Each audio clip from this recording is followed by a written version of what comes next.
to this wonderful Monday in May. And don't know what time it is where you are, but wherever you are, hope it's started off well, going well, or ending well. And today we have the privilege of having my coach and mentor come on and chat with me about all the things that he's been doing up until this point. And his name is Amos Bracewell. And I'd just love you to introduce yourself, Amos, please, first of all, before I go into the questions. Sure. Yeah, my name is Amos, and I am figuring out who I am still, Dee. Honestly, I'm going through a cocoon phase, chrysalis phase, where I'm going to be launching my own personal brand here this summer. Something I never thought I'd do because I wanted to stay hidden safely behind, just off stage, and just help leaders launch their own movements because it's something I've been doing for a while, and I love helping leaders launch. But it's time to face some old fears myself and actually launch myself more publicly. Brilliant. Yeah. So you're a little bit like most of us. We don't know what we want to be when we grow up. Well, there's some truth in that. I have known for over 30 years of my life that I wanted to be a writer, a speaker, a singer. I didn't know I wanted to be a coach, but I tend to keep coaching people, and I really enjoy it because I like them. I like seeing them break through. So there's other elements that I didn't know things, but for me, it's just coming back to things I've wanted dreamed about for 30 years or more. Brilliant. So let me start by asking you. I mean, I know obviously quite a bit about your story now after spending quite a lot of time with you over the last 8 months. And I know that you have built some wonderful platforms and you're now at this space. So tell the ladies in the group a little bit about where you actually started. What brought you to this, wanting to now be more out there yourself rather than helping other people? Because that story of you helping other people shine is what's brought you here now. Yes, and hello, Patsy. Patsy's watching. Good to see you, Patsy. Hi, Patsy. I felt led to start writing a book. I didn't know it was going to be a book, but start writing a book last month called Am I Lovable? I felt like I needed to go and ask and go down that pathway. So that's been the latest evolution. I wrote it. Well, I'm still writing it, but I wrote it last month. And I'm doing all the chapter reflections this month, going back a month later and reading what I wrote and editing, but also reflecting. And that's been the latest evolution. So yeah, like first year, 2023, I started Entv, and I felt I was supposed to interview people. That's all I do. So I did. Interviewed business owners or people that didn't even out of business, but had a story. And then year two, continued that. Also launched the Catapult program, which is included with the Bump memberships, which is how you help how people organically blow up niche-based Facebook groups now. It's what you're using. And that was year two. And then after year two, I was like, I'm done interviewing people. I interviewed 700 people. And I had run about, I don't know, 200 or 300 multi-person networking events of some sort. And I learned a bunch of stuff. But I also started coming home more to me and then coming back to childhood. Not just to get traumas healed, but also remembering, what did I want to be when I grew up? Yeah. So there's been a lot of that, Dee. And, launching Bump this year has been wonderful.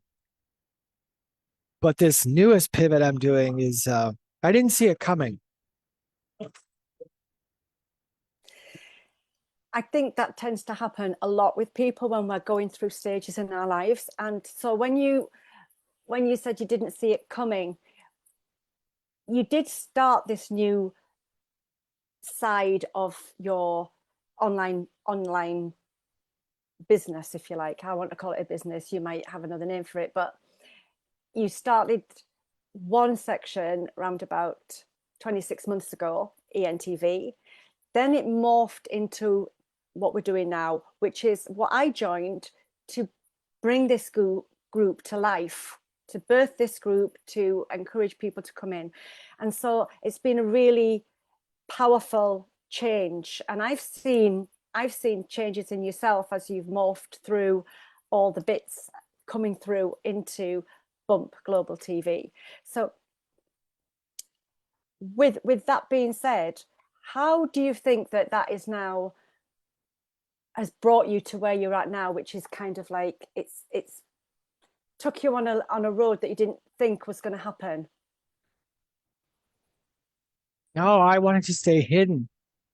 And that's a hard, I don't know how everyone else feels about that, but if you're watching, if you've ever tried to keep yourself hidden, let us know in the comments what that has been like for you.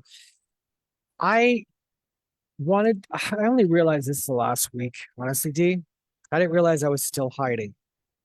I thought I was being more bold and then I saw, when you see and you can't unsee, you're like, okay, now I see it. Shit. Like I either lie to myself and go back in hiding or else I actually walk forward. So that's what's happened this last week-ish. I'm seeing the next evolution, my evolution, because I helped a lot of people and enjoyed it and still enjoy it immensely. Immensely. I get so much satisfaction from watching someone like you that also questioned their calling like I did. And here you are, you got a movement and you're rising up. And I've seen you change so much in the last 7-ish, 8 months. Brings me selfishly. I really enjoy that. And I'm not knocking it because I think life should be selfish. That's a new realization. If I'm not living selfishly, I am not being the best I can be on the earth. So I think selfishness got a real bad rap. I think it's about a balance. And that sometimes it's opening my hand more to others, and sometimes it's closing my hand to others and giving that love to myself. And I don't have it dialed in, but I know that when I used to make everything but everybody else, I was a martyr. And I felt like bled dry from my own hand. And then when I was all about me, that also didn't work. But I'm finding there's a weaving of those two, that I got to love this person in the mirror, which this book is helping me like the things this book has pulled out of me is yeah, it's shaking me to my core. It's changing everything in my life, T. That's a great growth example of what you started doing, thinking it was going to be something else. Because I've done that myself. I've started something, thinking it's going to be something else, and it turns into something completely different. And the growth in you from starting Bump Global TV, because I didn't see that in you beforehand. It's only since Bump Global TV started, because it's been a big shift, and it's a big shift for everyone who's joined. Everyone who's joined has been absolutely blown away by their yes, that huge. It's not even like a plane taking off, because a plane does that and then does that and goes up. It's been more like a rocket. So can you tell people a little bit more about what Bump is actually doing for people and what it can do for anybody that wants to be seen more? Yeah, there's, like you said, the intention you start something with. You're like, I'm going to have a child, or you unexpectedly have a child. And then you have thoughts about what the child's going to be like and act like and all. And then the child shows up and you're like, oh, didn't see that coming. So it's that. So Bump, we're 4 months old with Bump. What's happened, and I've only realized this the last week again, is Bump is attracting leaders. So before Bump blows up, really blows up, we're getting the foundation set by bringing in all the leaders that have always wanted to lead their own movement, but have not been able to, for whatever reason. Fine. But Bump is helping them realize their dream very, very fast. And they're able to harness and leverage some tools and training in place that help them blow up their own movement very, very fast, organically. So we're seeing at the beginning of the year when we launched Bump last year in the Catapult program, which is now included in gold and platinum memberships in Bump, there was 9 groups that I'd helped blow up last year. But now we got another, I don't know, 15, 16 groups blowing up in Bump. And so 16 more leaders. Now I'll have these groups that are blowing up like yours. And for those that have tried to start their movement by harnessing the power of a niche-based Facebook group, which is still one of the best ways you can leverage and have a free funnel where 1 to 3% become your clients when you go to monetize it. It's a brilliant strategy. And it's not because Facebook's so amazing. It's because there's no tools out there that, like Facebook, on a free version. People talk about school communities. That's fine, but that's what you get them into after in terms of paid. Is still Facebook is such a great thing because like a third or half people on the planet are still on Facebook. You know, it's like huge numbers. So the joy for me is seeing these leaders like you and a number of them, you know their names, and they had tried to start groups. They tried to start movements, and now you guys are all off to the races. It's amazing to watch. It's amazing to watch. I'm just blown away by how it's evolved, and I was one of those people that tried to do that in the past and didn't get anywhere. And a lot of the names that you mentioned, that you said the names, yeah, a lot of them are actually in this group, and I'm in their groups as well. And so seeing everybody just moving like this, it's like those, I don't know what they're called, those staircases where you've got a step there and then a step there, and it's not like a flat step, and one person goes up, then the next person goes up, and the next person, what are they called again, those ladders, those staircases? I can't remember them. I don't know what they are. I think Cheyenne knows what they're called, but it's that kind of step. It looks a bit precarious when you're going up them, but there's always somebody coming up behind you and somebody else leading the way, and it's just been phenomenal. And that's all credit to the vision that you had to help others, and now it's brought you into your space now of wanting to go, do you know what, I think it's my time. And that's it, isn't it? Yeah, I'm feeling enough staying hidden just off stage. On stage, but just off stage. I'm supposed to go forward, so I'm gonna step into that. So yeah, I'm gonna launch a personal brand, and I already got a series of books planned. First one rolls out next month, and then I'm sure I'll be doing speaking and things like that. And I'm gonna launch a whole new coaching program, I feel, around this starting the Lovable movement.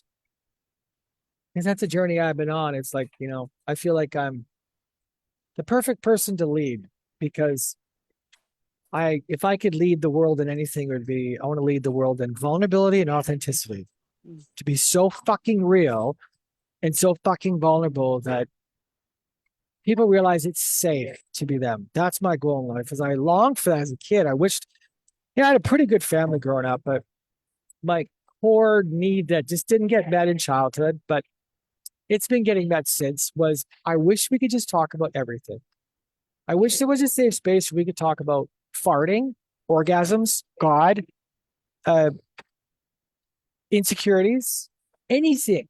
Like, if there's a truly loving environment, why are there no-go zones? I call bullshit, and I think God calls bullshit. And so I'm going to lead a movement and start a movement where all things are talked about, and there's no shame. That's fucking made up. That's a human construct, shame and guilt.